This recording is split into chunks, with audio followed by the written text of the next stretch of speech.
Welcome to TimeBeat Breaking News Channel. Here are our breaking news today. 1. Fighting in Myanmar's Kayah state displaced an estimated 100,000 people. 2. The UN urged action to end AIDS, saying COVID-19 hurt progress. Myanmar, fighting in Myanmar's Kayah state displaced an estimated 100,000 people. Fighting in Myanmar's Kayah state displaced an estimated 100,000 people, with indiscriminate assault by security troops in civilian areas. Myanmar has been in upheaval since a military takeover on February 1, with daily protests in cities and borders and violence between the military and ethnic minority militias, some of which have only been in existence for a few weeks. It encouraged all parties to take the appropriate precautions and steps to safeguard people and civilian infrastructure as soon as possible. The United Nations said those fleeing Kayah urgently needed shelter, food, water, and healthcare, and asked security forces to allow humanitarian workers and supplies to pass.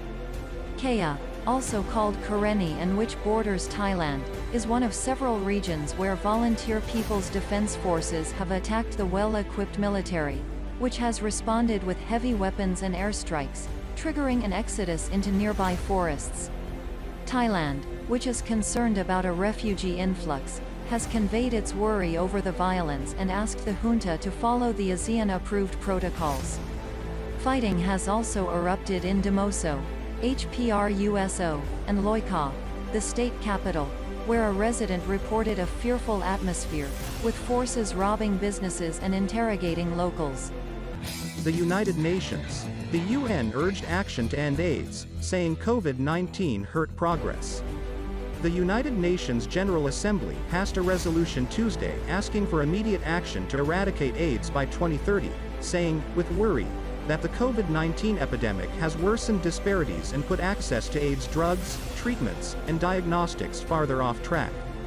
The declaration commits the Assembly's 193 member countries to implementing the 18-page document by 2025, which includes lowering yearly new HIV infections to under 370,000 and AIDS-related deaths to under 250,000.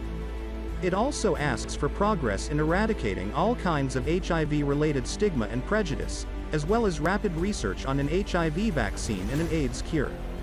Without a huge increase in resources and coverage for those vulnerable and infected, we will not end the AIDS epidemic by 2030, the Assembly warned. It said the coronavirus pandemic has created setbacks in combating AIDS, widening fault lines within a deeply unequal world and exposing the dangers of underinvestment in public health systems and other essential public services for all and pandemic preparedness. While the international investment response to the pandemic is inadequate, it is nonetheless unprecedented, the Assembly said. Africa, especially sub-Saharan Africa, has demonstrated the most progress in tackling the AIDS epidemic, but it also remains the worst affected region, the Assembly said. It called for urgent and exceptional action to curb the infection's devastating effects, especially on women, adolescent girls and children. Thank you for watching. We help you stay up to date all the news hourly. Please subscribe our channel to follow up the latest one.